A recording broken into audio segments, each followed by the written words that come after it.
Isang magandang araw po sa inyong lahat, mga minamahal kong mga kapatid sa Panginoon. Ito po ang inyong lingkod, si Pastor Roel Camia po, mula po dito sa Winnipeg, Manitoba, Canada, para po sa ating pag-aaral ng salita ng Diyos ngayong umaga. Welcome po sa Tinig ng Pag-asa. Sa atin pong pag-aaral ngayong araw, ang atin pong pagbubulay-bulay ay pinamagatan ko pong Two Thieves, One Cross, and the Grace of God. Hahanguin po natin ito sa Luke chapter 23 verses 26 hanggang 43.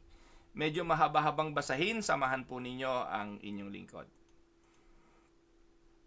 As the soldiers led him away, they seized Simon from Cyrene, who was on his way in from the country, and put the cross on him and made him carry it behind Jesus.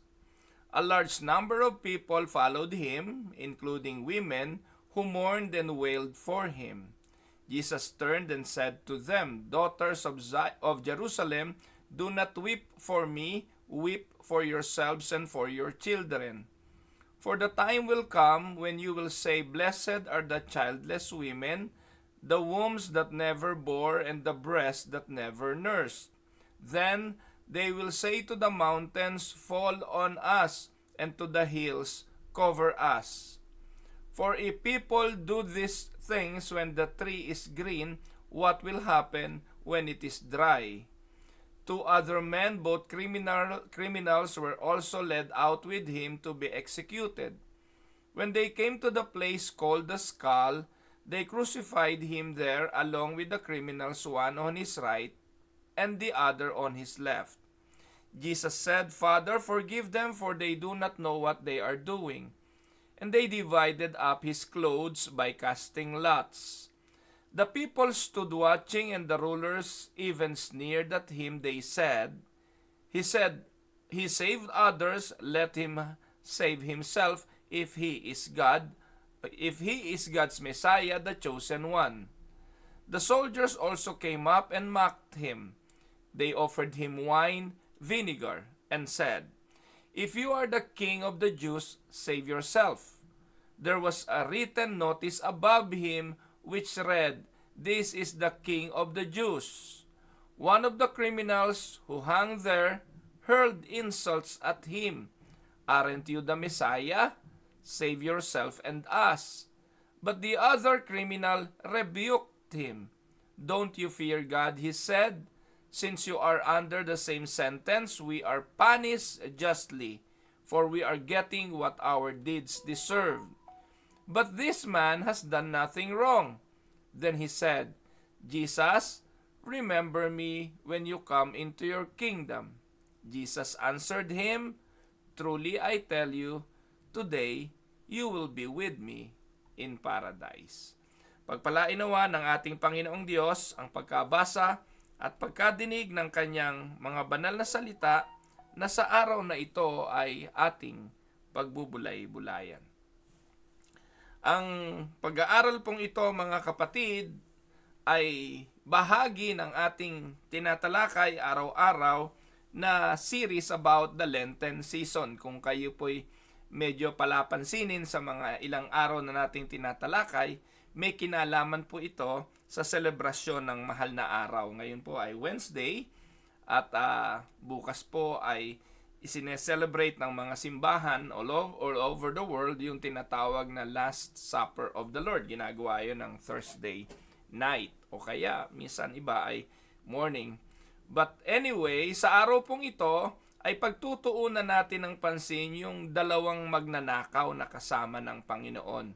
The two thieves on the cross and what they are representing. Actually, kung atin pong pagtutuunan ng pansin, itong dalawang magnanakaw na ito ay representation ng universal human response to Christ. Dalawa po ang lalaking ito na nakapakong kasama ni Kristo, at ito po yung dalawang tugon ng mga tao sa Panginoong Hesukristo. May tumutugon ng rejection at may tumutugon ng repentance. Pero at the end of the day, wag nating kakalimutan, salvation is entirely of grace and not of works. Yun po yung tema ng mga talatang ating binasa. So tingnan po muna natin mga kapatid ang pinaka summary ng ating pag-aaral ngayong umaga. Makikita po natin na ang krus ng ating Panginoon ay hindi lang para sa Kanya. Let us take note of that. The cross wasn't just for Jesus. When Jesus was taken to be crucified, He was not alone. Ayon nga po sa Luke 23 verses 32 to 23, ano po ang sabi? To 33. Two others who were criminals were led away to be put to death with Him. Take note mga kapatid. Sa krus ng Kalbaryo may kasama ang Panginoon at hindi po siya nag-iisa. Dalawa ang kasama niya roon. Kung atin pong susuriin at lilimiin, doon po sa ating pag-aaral kahapon, nung isang araw na sinabi ng Panginoon, kung maaari lang, Ama, may this cup pass before me, but not my will, but your will be done. Binigyan ko po ng emphasis sa pag-aaral na yon ang kabigatan ng parusa ng kamatayan. Ang kapaitan ng kabayaran ng pagkakasala. At alam natin na ang papasanin ng Panginoon at ang sarong kanyang iinumin ay ang matinding galit ng Diyos. Jesus will carry to Himself the wrath of God, the judgment of God. At hindi yun madali. At yun po ang dahilan kung bakit sabi niya, kung pwede lang, the human desire is to pass the judgment of God. Kung pwede lang iwasan, kung pwede lang wag nating taglayin. But the reality is hindi pwede. Ang kabayaran ng kasalanan ay kamatayan at kailangan itong pagbayaran. Kaya sa krus ng Kalbaryo, nandun ang Panginoon sa gitna, kasama niya na pinaparusahan ang lahat ng kasalanan. In fact, yung pong dalawang taong kapiling niyang napako din sa krus ay representasyon ng makasalanang sanlibutan. Two criminals. Two others who were criminals. At iyon po ay parusa sa mga bagay na kanilang ginawa. At sa mata ng Diyos at sa mata ng tao, ang kasalanan ay marapat pagbayaran. But Jesus, the sinless Son of God, has no sin. And He was crucified between two sinners. Crucified between two guilty men. Bilang patunay po ng katuparan sa sinasabi ng aklat ni Isaias sa 53 verse 12 ng Isaiah, He was numbered with the transgressors. Siya'y ibinilang sa mga mapagsalangsa. Now, bakit importante ang bagay na ito? Why is that important? Bakit kailangan na merong magnanakaw na kasama si Jesus? Nagkataon lang ba ito? O ito talaga'y paglalarawan ng katuparan ng hula ng banal na kasulatan? At tayo bilang mga nagbabasa ng Biblia, naiintindihan natin na ang bawat kaganapan sa buhay ng Panginoon ay fulfillment of the prophecy at ito po'y katuparan ng kanyang misyon. He was numbered with the transgressors, ibig sabihin, itinuring siya, ibinilang siya, nakabilang sa mga mapagsalangsang. Ang tanong, why is that important? Because Jesus came to save sinners. So even in this final moment, He was right there with sinners and Jesus came for sinners. Amen po ba mga kapatid? Bago natin i-elaborate ang mga bagay na ito, Allow me to look at the context. Let us look at the scene of the crucifixion. Tingnan po natin ang senaryo. Sa Luke 23 verses 26 to 31, binanggit doon na si Simon na taga Cyrene tinulungan ang Panginoong Hesus na pasanin ang kanyang cross. May mga babae na nananangis, nagiiyakan, at si Jesus winarningan sila. Jesus warns them of coming judgment, and that judgment a reminder that his death is not the end of the story, but the beginning of divine reckoning. Yun ang pinaalala niya sa mga babaeng nagiiyakan. Huwag niyo akong iyakan, ang iyakan ninyo ay ang inyong mga sarili at ang inyong mga anak dahil sa darating na pagdurusa, sa darating na hatol ng Diyos at ng kanyang judgment. Sa Luke 22 o 23:32 hanggang 33, binanggit doon, two others who were criminals were led away to be put to death with him. So, yun po yung sinasabi ng talata. Pagkatapos po nung pagpasan ni Simon at pananangis ng mga babae, itinulak tayo ng talata doon sa dalawang kriminal na kasama ng Panginoon na ipapako din sa krus. So, ito'y again katuparan ng Isaiah 53:12. He was numbered with the transgressors. Now, tingnan natin ang senaryo ngayon at ating ituloy ang pagbasa ng mga talata.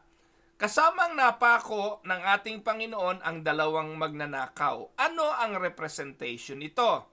The two thieves, meron silang contrasting hearts. Listen to this. Merong magkaibang puso. May magkaibang damdamin, bagamat pareho silang magnanakaw. No? Take note of that. Bagamat pareho silang kriminal. Bagamat pareho silang gumawa ng against the law, gumawa sila ng paglabag sa panuntunan ng tao at panuntunan ng Diyos, at marapat lang na sila'y parusahan. Listen, my dear brothers and sisters. Because of sin, the penalty for sin is death. Amen po ba? Romans 6:23. Ang kabayaran ng kasalanan ay kamatayan.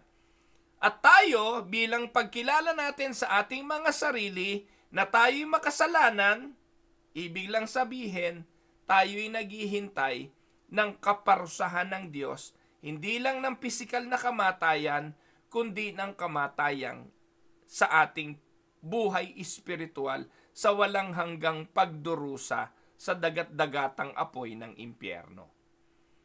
So the two thieves representing all of us. We deserve the judgment. We deserve the punishment. We deserve to die. Just like what we discussed yesterday. Tayo po si Barabas. Si Barabas po'y representation, mga kapatid, ng isa sa nakapako sa krus. Dalawa po yan, hindi po ba? Sabi, isa sa kanan at isa sa kaliwa. Ang isa po dyan ay katulad ni Barabas. Bagamat si Barabas by nature ay katulad ng dalawang yan, no? Mamamatay tao, ito namang mga to magnanakaw, they deserve the punishment of death. Pero dahil kay Kristo, napalaya si Barabas. Inako ng Panginoong Hesus ang parusang dapat ay kay Barabas. We discussed that already yesterday.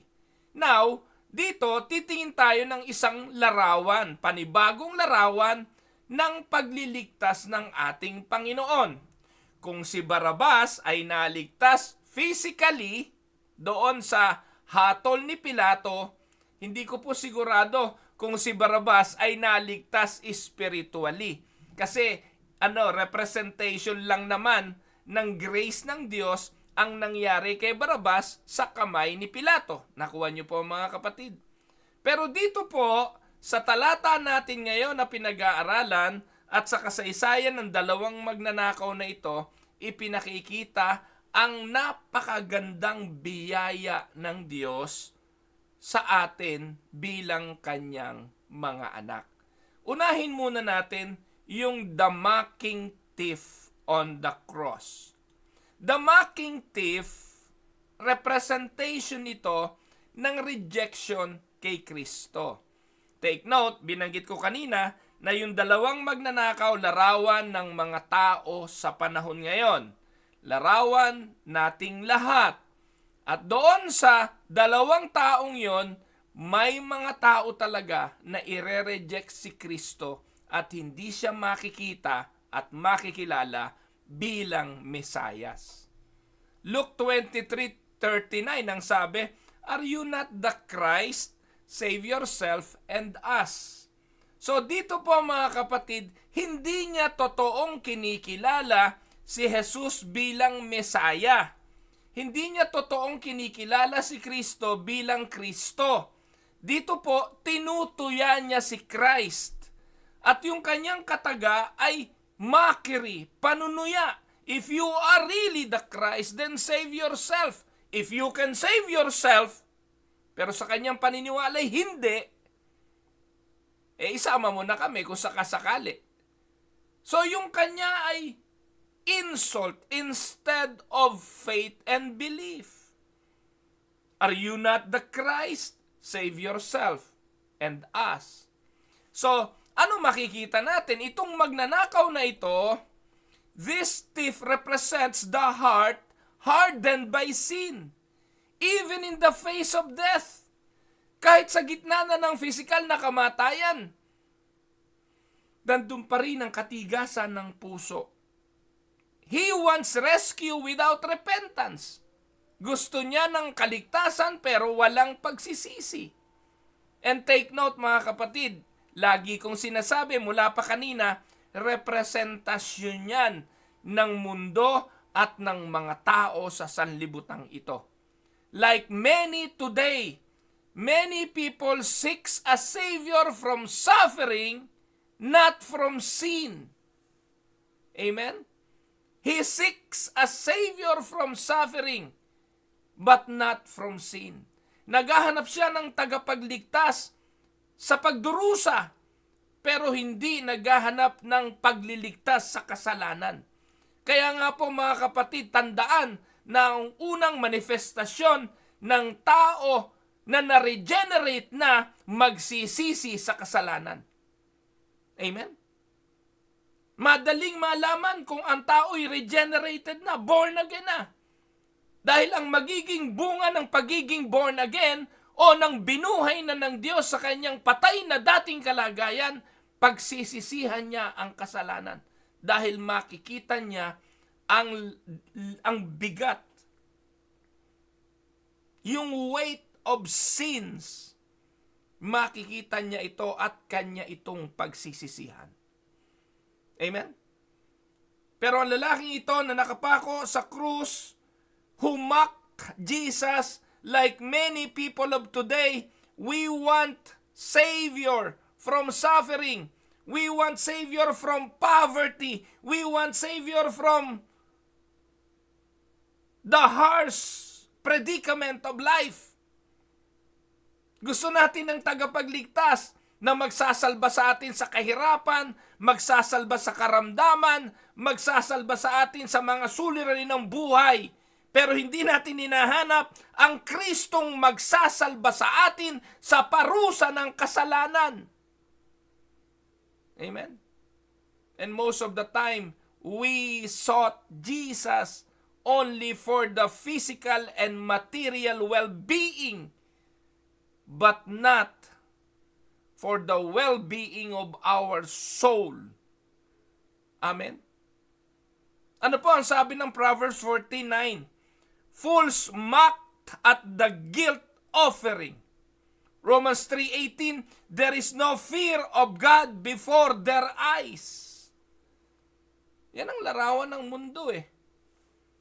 The mocking thief exemplifies total depravity a heart blind to its need for mercy. Ang mundo ngayon punong-puno ng kahambugan.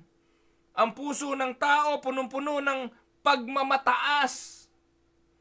Kaya minsan maganda rin yung may panahon ng Kwaresma, may panahon ng Semana Santa, panahon na kung saan pwedeng magbulay-bulay ang tao tungkol sa ginawa ni Kristo. Pero ang realidad, mga kapatid, kahit ilagay mo sa harapan ng tao ang ginawa ni Kristo sa mga patay sa kasalanan, hindi nila ito makikita because of the depravity of human heart.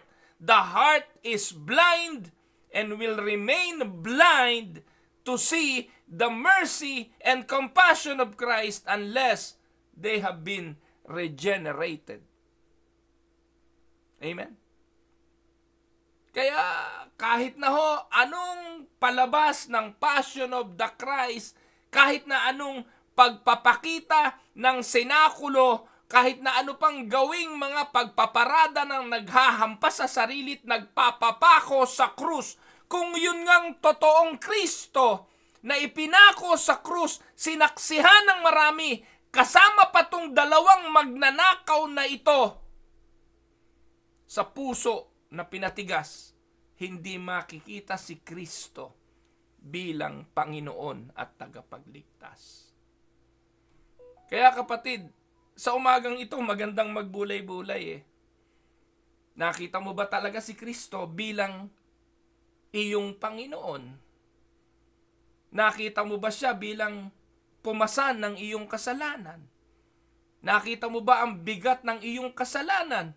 O katulad ka rin ng mocking thief na ito na kumukutya pa rin sa Panginoon, na hinahamon ang kanyang kapangyarihan, na kung talagang ikaw ang Jesus, pwede ba pagalingin mo ako? Kung talagang ikaw ang Jesus, pwede ba paalwanin mo buhay ko? Kung talagang ikaw ang Jesus, pwede bang solve mo problema ko ngayon?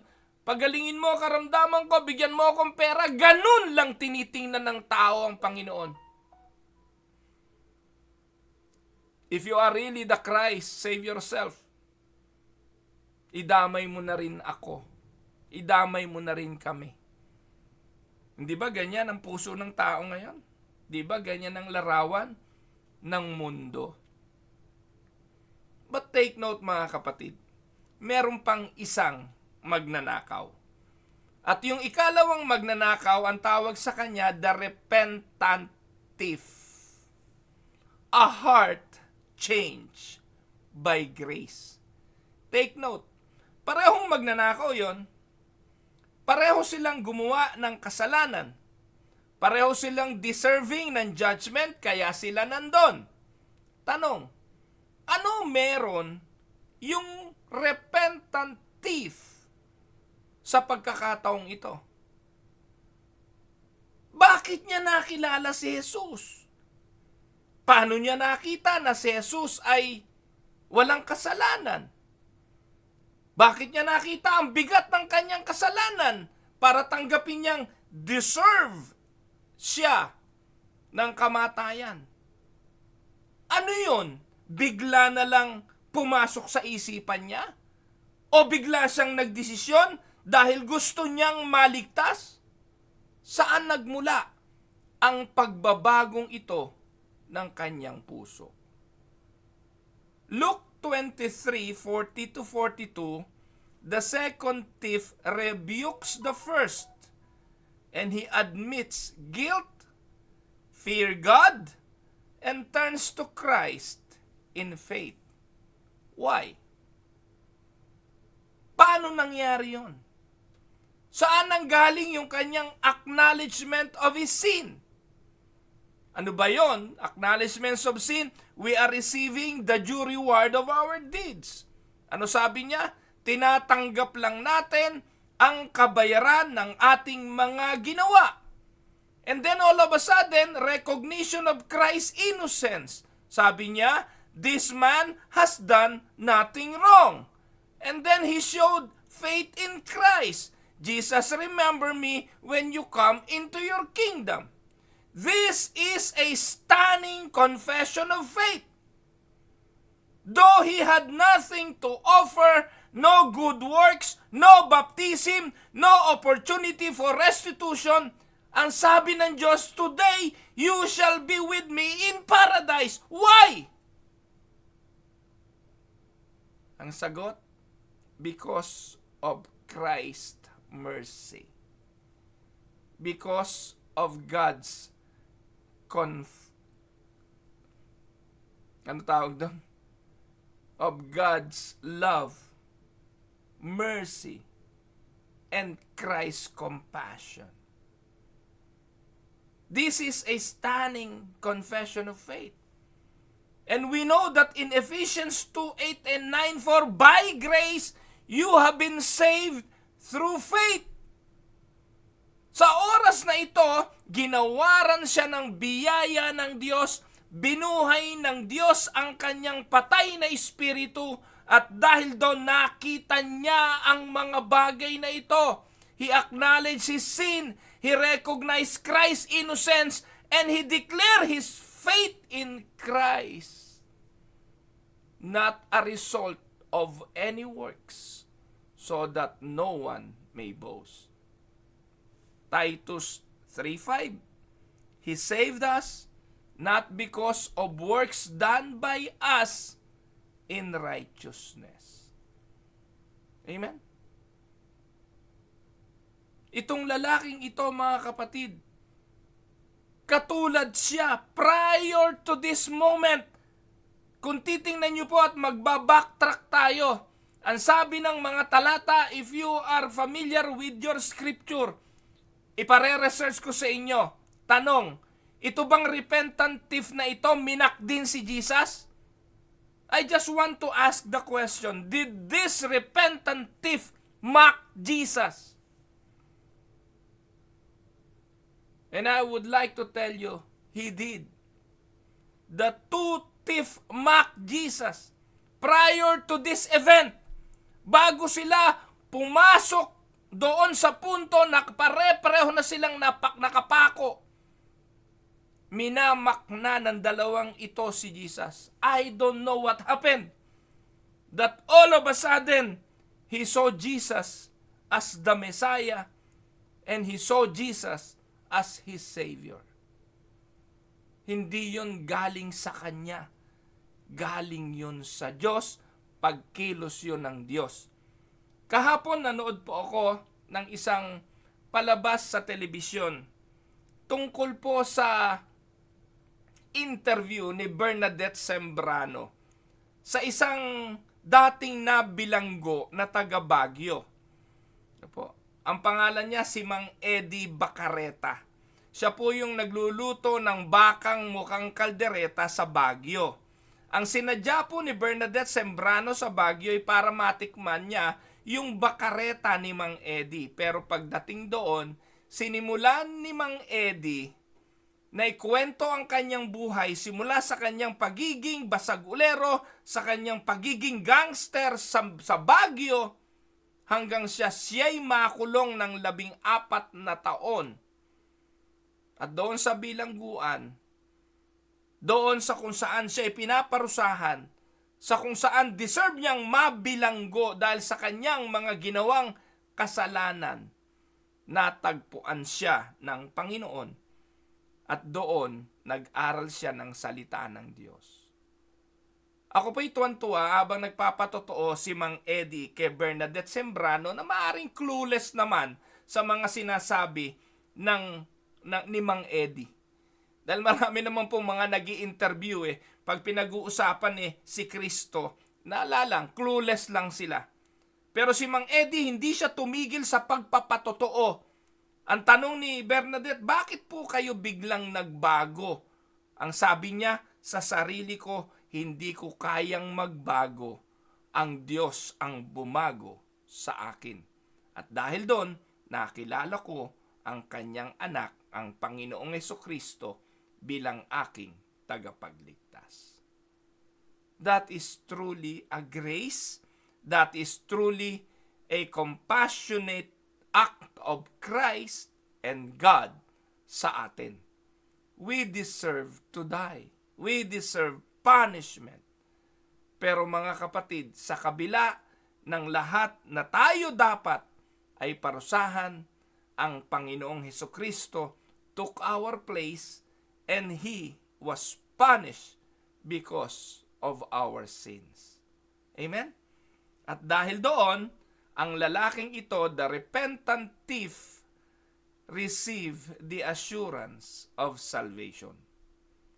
Luke 23:43 ang sabi, "Truly I say to you today, you will be with me in paradise." This is one of the clearest declaration of sola gratia in all Scripture.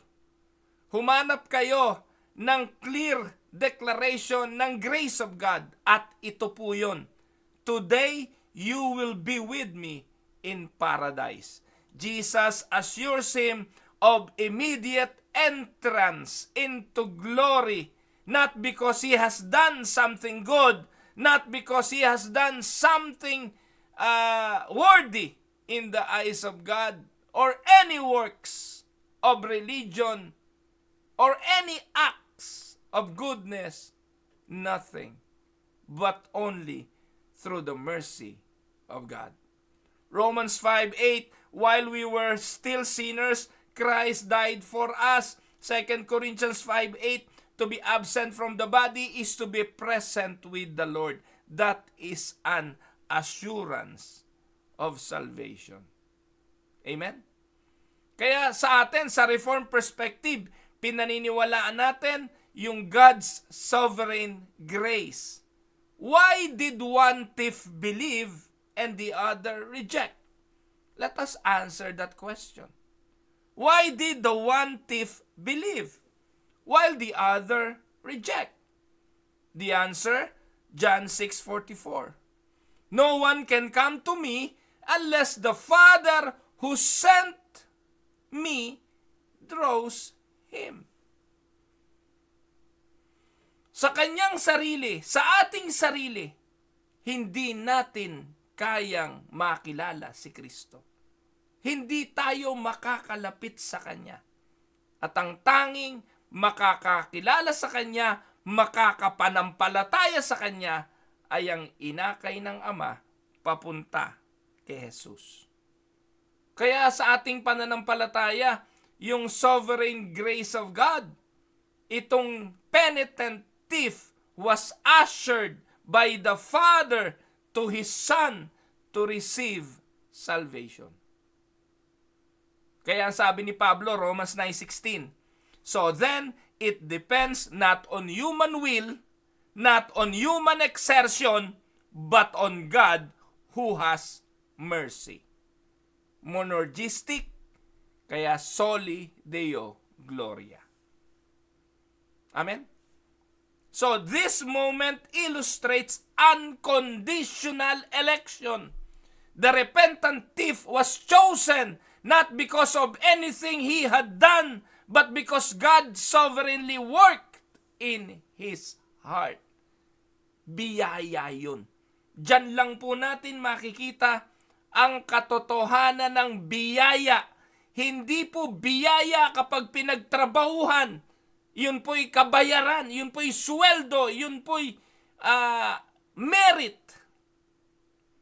But what we are discussing here is grace. Grace is given to the undeserved. And that is mercy and compassion at work. Amen?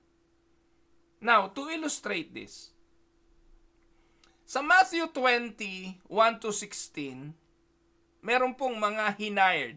Hindi po ba? May mga hired. Merong hire ng first hour. Ito ibabayad ko sa iyo, magtrabaho ka maghapon. Sa kalagitnaan, may dumating na naman nag-apply. O sige, parehong sweldo katulad nung una. At tapos may dumating last hour na. Binigyan pa rin ng kaparehas na tinatanggap. Kaya yung mga trabahador nagrereklamo. Bakit ika ganon? Kami maghapong nagtrabaho Ito binigay mo sa amin. Tapos yan ika isang oras lang nagtrabaho, parehas din ang amin tinanggap. mga kapatid, dapat nating maunawaan. The thief on the cross is like the laborer hired at the 11th hour. He received the full reward, not because of time served, but because of the generosity of the master. Kaya kung nagtatanong ka ngayon, ano ba naman yan? Last hour na naligtas. Baka pwede naman pala yung ganun eh. Saka na lang ako mananampalataya pag malapit na akong mamatay. Hello? Take note, ang pananampalataya hindi galing sa iyo. Kaya kung hindi ka nananampalataya ngayon, mga kapatid, at hindi kikilos ang Diyos sa buhay mo, hindi ka rin mananampalataya kahit malapit ka nang mamatay. Hello? Kaya kung nananampalataya ka ngayon, mananatili kang nananampalataya hanggang kamatayan. Pero kung hindi ka nananampalataya ngayon at hindi ka kahahabagan ng Diyos na baguhin niyang matigas na puso mo ngayon, kahit naghihingalo ka na, hindi ka pa rin makakapanampalataya. Wala kang kakayahan. Amen? Dahil kaya tayo nakapanampalataya, habag lang ng Diyos. Binuhay niya ang ating patay na espiritu. Kaya nakita natin si Christ bilang daan, katotohanan, at buhay. Amen? Now, anong application nito, mga kapatid? And what does this mean for us? Tayo. Anong kahulugan nito para sa atin? 1. No one is too far gone for grace. The thief had no time left, yet God saved him. Meaning, there is hope for the worst of sinners. Ang Diyos lang at ang tao na mamamatay ang may huling usapan. Hindi ko pwedeng sabihin, walang hiya yung taong yan, nabuhay yan dito na puro kawalang hiya ang ginawa eh.